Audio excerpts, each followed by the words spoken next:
Topic is Streetworks and AIDS and HIV. Of course, we have Ms. Spearman, Ms. Anderson, and Mr. Harleston, all organization members from Streetworks, an organization that is headed by Mr. Ron Crowder. Of course, Mr. Harleston, I think you were giving us, when we ended this first segment, some information in reference to coming to Nashville and some of your activities as an outreach coordinator in a real sense. Let's have you to talk about HIV and AIDS and the way you see it in terms of some numbers and how it has impacted other folks and et cetera. Okay, in terms of numbers, let's say Washington, D.C., for instance, 1 in 20 infected with HIV, and in terms of black men, 1 in 7. Here in the Nashville area, it's 1 in 30 for black men and 1 in 160 for black women. And those rates are increasing, especially among crack-addicted black women and the older population, because the older population seem, you know, that they're past that stage. And no one's past the stage of becoming infected with HIV. I think there's 40,000 newly infected HIV cases in the United States per year. So at that rate. And so in a real sense, what we're dealing with, Mr. Harleston, is a real epidemic. Yes. That people somehow, we hear people talking about HIV, AIDS every now and then, and while we're simply casually discussing it, the numbers are increasing. Is that a correct assessment? Yes, that is a correct assessment. It is increasing. That is one reason why we do the outreach, because people really have to be educated.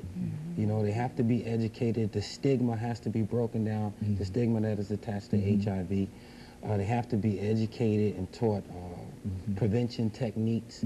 Those barriers toward prevention have to be broken down so that, you know, these people would readily practice safe sex practices.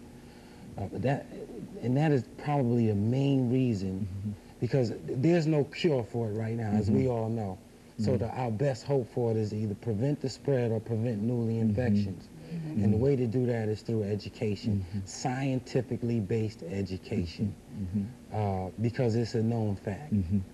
You know, Ms. Anderson, when you talk about being an individual that's interested in clients, you're talking about dealing specifically with individuals that have either been impacted by HIV or by full-blown AIDS and etc. What are some of the characteristics that you can tell our audience this morning in terms of who these individuals are, and not necessarily how we identify them, but how do they live in that kind of situation, as much as you care to give us this morning? Okay, well, the majority, like Mr. Huddleston was saying, is people that are addicted.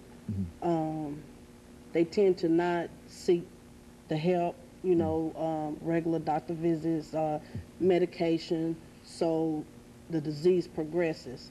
So my goal is to make sure that they get their basic needs and be able to get around, to get to their appointments. You know, some want to go back to school, so we make sure that they get back and forth there. You know, provide them with food until they can get on their feet, because our goal is to get all of our clients to self-sufficiency so they can support themselves. So right now, we're just trying to help them along the way. Now, in dealing with these clients, do you find that this to be a very, very expensive disease individually among each individual person? It costs a lot to deal with this particular individual with this particular disease. How do you find that to be? Is it expensive to deal with it? Is the medication expensive? I think it depends on the medication. It depends on the medication. Because I'm not on medications, so I really can't say on that part. But just hearing the different clients speak of it, some could be very expensive, and a lot of the clients depend on TennCare in order to get it paid for. But if they don't have any insurance, then they don't get any help. You know, so we try to help them, you know, give them the push, hook them up with other agencies that might can assist them in that area. And so what you're saying here is that you have